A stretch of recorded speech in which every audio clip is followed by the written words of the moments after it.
temps t'as mis pour l'écrire? Ça a dû te mettre longtemps, parce que le texte en lui-même, il est passionnant. J'aimerais bien que tu me le relises d'ailleurs, si c'est possible.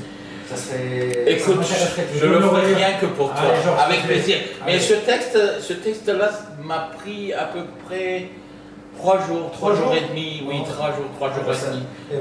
C'est bien, mais j'aimerais bien que tu me le relises, parce que ça doit faire 1000 et 1100 mots ou quelque chose comme ça. À 1100 mots, d'accord. Enfin, j'ai oublié quoi, mais c'est auto. Alors, comme tu le sais, cette chronique a un nom, un titre, Laurence Chanel, l'espionne numéro 5. Et c'est à Acapulco, au Mexique. D'accord. Je suis l'agent bien spécial Havanac, grand, blond, aux yeux bleus. Toute ma vie, j'affirmais le type arien parfait haï des races inférieures. Suffisamment riche pour ne pas me soucier de gagner ma vie, je ne me préoccupais que de donner plus d'éclat à la Central Intelligence Agency. Il y a 10 ans, je me suis séparé de ma femme le 6 août au matin. Nous passions nos vacances dans l'océan Pacifique, pour être précis à Acapulco, au Mexique. Ne voulant pas rester tout seul chez moi, à sa place, je me suis trouvé une femme svelte. L'autre, elle était grosse. J'ai fait comme tous mes collègues espions. J'ai quitté une grosse pour une svelte. Non, je blague. La vraie raison de notre séparation? Elle me demandait de changer de métier. Alors j'ai changé de femme, parce qu'on ne peut pas changer une si belle carrière. Tu es d'accord? Ah, je suis d'accord.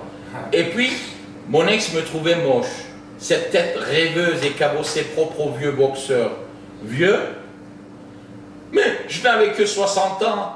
Je m'en fichais qu'une femme ne m'aimasse pas, car tout l'amour dont j'avais besoin, je me l'étais déjà donné moi-même. Le plaisir solitaire est béni. On peut jouir tout seul et être heureux sans quelqu'un. Mais je préférais être accompagné. Aussi, le lendemain, le 7 août, le jour de mon anniversaire, j'ai trouvé la remplaçante. Elle s'appelait Maria, brune, aux yeux noirs de G, la trentaine. Je m'imaginais déjà en son géant blond dans lequel elle se lauverait, se fondrait, se plierait, s'endormirait.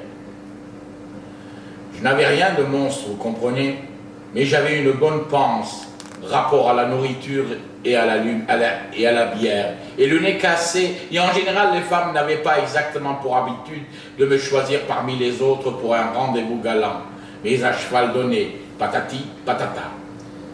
Maria me trouva merveilleux comme amant. Elle était folle de mon pistolet. Et en plus de tous ces détails, elle avait une petite bouche mobile et les manières franches et nature d'une femme qui couchait. Pour des raisons auxquelles on réfléchit mieux devant une bouteille de bière à grand goulot, qui transpire sur une table branlante, dans un bar miteux, bien loin des touristes, Maria et moi avions choisi de passer quelques heures à la terrasse d'un minable café dans le quartier des putes abandonnées. On voulait écouter de la musique mariachi en plein Acapulco. Cette musique sera toujours insidieusement anarchique, toujours en dehors du courant dominant des classes moyennes, toujours surprenante. Quand le serveur se présenta à notre table, je me demandais si je n'étais pas victime d'une illusion.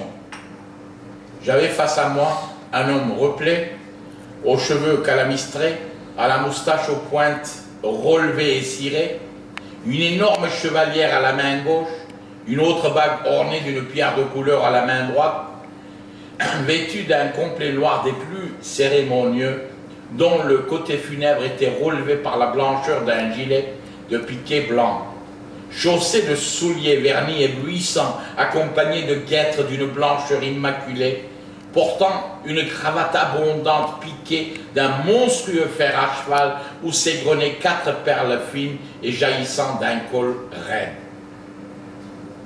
« Vous êtes le patron ?» hasardai-je.